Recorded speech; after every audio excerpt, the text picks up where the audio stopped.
Antti Tunturi parisilta, terve!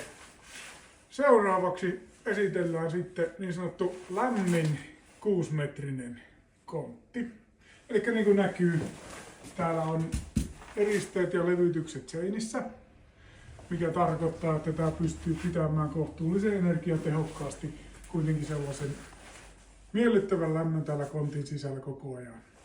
Nythän meillä hengitys täällä höyryää ihan sen takia, kun kuvataan ja meillä on ovet auki pihalle asti ja ulkona on se 25 astetta pakkasta, jotenka kylmä tulee tänne sisällekin. Mutta siis tämä kontti joka tapauksessa pysyy sulana koko ajan, eli kovassakin pakkasessa niin pysytään selvästi lämpimän puolella, tai oikeastaan se on omasta halusta kiinni, että kuinka paljon haluaa lämmitysenergiaa käyttää kontin lämmittämiseen.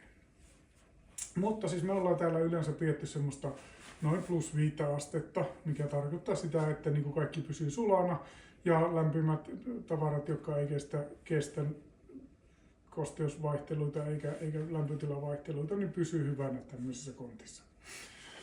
Täällähän on varsin hyvin tilaa tämmöisessäkin niin sanotussa puolikkaassa kontissa. Meillä on 3-metrinen hyllystö täällä. Ja sen lisäksi on vähän lisähyllyjä tehty tänne myöhempää käyttöä varten. Ja sen lisäksi vielä sitten on hyvin lattiatilaa, mikä tarkoittaa, että tähän saa tarvittaessa tuotua vaikka moottorikelkan.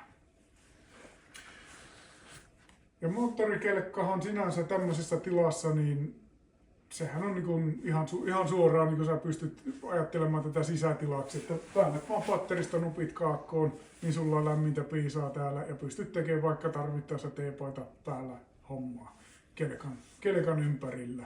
Tai polkupyörien tai minkä tahansa kamppeen, mitä sinä tarvit varastoida ja pajottaa. No niin, tässä meillä on sitten 3900 pitkä kelekka, eli niin kuin aika pitkä. Ei vielä ihan niin vuorikelekkapituuksia, mutta pitkäksi kelkaksi sanotaan. Ja silti täältä löytyy hyvin tilaa tämän kelkan takaa. Tullaan kameran kanssa vähän lähemmäs. Eli tähän pystyy hyvin laittamaan joko työpöydän tai vähän lisää hyllyjä, jos tarvii. Tai pienemmän työpöydän ja tuohon sitten kesärenkaat tai autokertojen renkaat. Siihen menee nyt äkkipäätä voisin sanoa, että kyllä siihen niin kuin pari rengaskertaa saa menemään autojen kausirenkaita. Meillähän löytyy tosiaan patteri täältä, sitä voi itse säätää sitten ihan mieluisan lämpötilan, mikä omassa kontissa on tarpeen. Ja hyllytilaa, kuten sanottiin jo aikaisemmin, on tuossa ihan hyvin.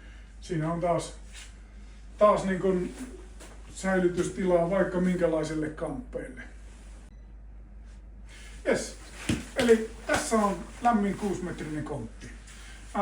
Meillähän tekniikka täällä sen verran on, eli tämä on kosteusohjattu tuuletus. Eli ei sitä lämmintä ilmaa turhaa puhalleta tuonne pihalle, vaan puhallin haistelee itse, että sitten kun kosteus ylittää tietyn prosenttimäärän, eli se haistaa, että on kosteutta, vaikkapa tuotu kelkkasulamaan tai mikä vain, että kosteus lähtee nousemaan, niin sitten se vasta käynnistyy ja alkaa vaihtaa ilmaa täällä, jolloin saadaan kosteus ulos ja pidettyä varasto kuivana sisältä.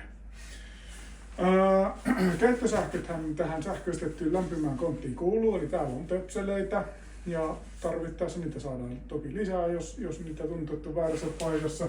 Meillä on täällä pari kappaletta, oven suussa on pari lisää näissä. Ja tosiaan omat sähkömittarit on, jolloin näistä niin kun pystyy itse määrittämään sen, että minkälaista lämpöä pitää, ja sitä kautta niin kun myöskin energialasku tulee asiakkaalle. Meillä lämpimät kontit, niiden kalustus vaihtelee, eli nyt eletään tammikuuta 2026 vuodesta ja tämä tällä hetkellä on vapaana. Ja tässä nyt sattuu olemaan tämä hyllystö ja sitten on pari hyllyä tuolla oven suussa. Mutta näitä saa meiltä myös täysin kalustamattomana. Näihin saa tuoda omat kalusteet. Ja sitten tietenkin näitä kontteja meillä vähän vaihtelee sillä, että jossakin on erilaisia hyllyjä, jossakin on vähän isompia, syvempiä hyllyjä ja näin päin pois. Mutta että jos niille on tarvetta, niin kannattaa kysellä sitä aina erikseen, että se riippuu tilanteesta, että minkälaista konttia täällä on olemassa. Ja sitten myöskin näitä pystytään räätälöimään tarpeen mukaan. Eli kysäisen rohkeasti, mikäli tämmöisiin varastointiratkaisuihin on kiinnostusta. Mutta tässä lämmin 6-metrinen merikontti. Kiitokset mielenkiinnosta.